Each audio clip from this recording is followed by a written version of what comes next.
kind of scary, you know, a lot of cars passing by, a lot of big cars. Pulling over on the highway is both nerve-wracking and dangerous. Right now, we're on the side of the highway. How about now? Look at these people going 100 miles per hour next to us. Sometimes it seems like your four-way hazard lights are just a candle being snuffed out by drivers flying by. This is the worst that we have ever seen here. Smutty Hollow Road left unpassable after floodwaters washed it away. The running water leaving gaping holes in the ground and stranding several people in their homes. But the water not impacting all the homes in its path. One section along the Littleton border had a car vertically in the ruts, showing just how dangerous driving through floods can be. From rebuilding the docks, scabbing together some of that, trying to utilize it, to fixing up these massive boats, seeing a scene like this, a car with a cracked windshield, damage to the front end, and just feet away, a scooter laying on the pavement has him concerned. Ford rides a scooter regularly through this southeast Cape Coral neighborhood of Academy Boulevard and West Rotunda Parkway.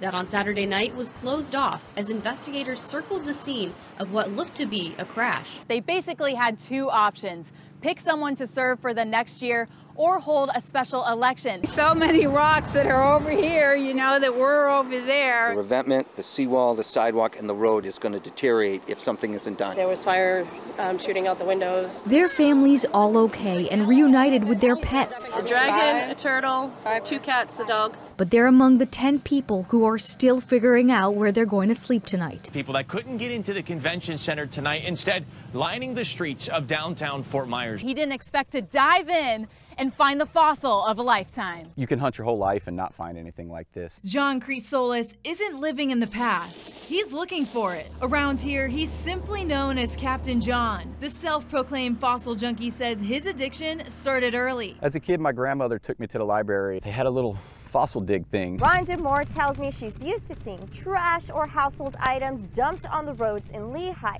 but this 22-foot boat surprised her. This is the biggest thing I've ever seen dumped. It's not a typical sight on this side of town. In Fort Myers Beach, you would see it. In Cape Coral, where Ian did most of his destruction, but not here. The destroyed boat is now filled with empty bottles and twigs. Moore says it's become an eyesore in her neighborhood. It doesn't belong here. My heart dropped when I heard this. It wasn't just Fort Myers police searching for this truck. The entire family was out with eyes peeled. But who cares about the pickup? Their eyes were set on the precious cargo sitting in the back seat. You can replace the truck, right?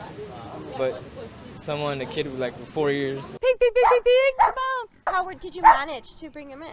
I just opened the gate and I put some food in and he came right in. Families on Suncoast Drive in North Fort Myers say this guy moved into the neighborhood after Hurricane Ian. Although mostly friendly, Becca Danner told me he started doing what pigs do. This is the 19th year Aaron Barletta's family got into the festive spirit. Was there ever a doubt in your mind that you weren't going to be able to set this up like this year? Yes, because of the debris from the hurricane, we did not think we'd even be able to do it for the kids. Although debris was cleared up on their street, there are still safety hazards on other roads. But there is only a few things kids are worried about.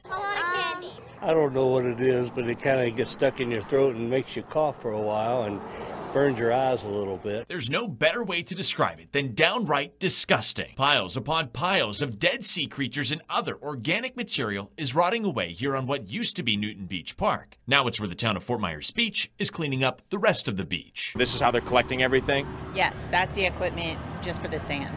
Yeah, there's a different piece of equipment for the rubbish.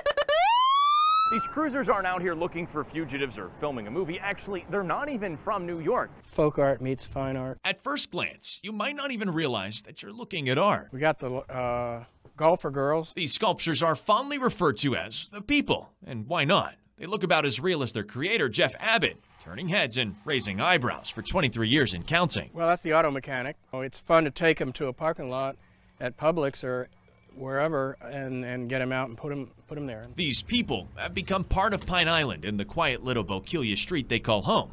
Abbott doesn't promote his work, but people always end up finding their way to see them. So I've become friends with a lot of the people that come here. If you couldn't tell by now, Jeff is just as creative as he is comedic. This is for long-distance communication. Well, you got security. You got to have security these days. That's kind of a self-portrait. So you got pissed on or pissed off. Where did it pop into your head to build something like this? I don't know. I just do it. You get my point, right? Each person has a story, dressed head to toe in detail.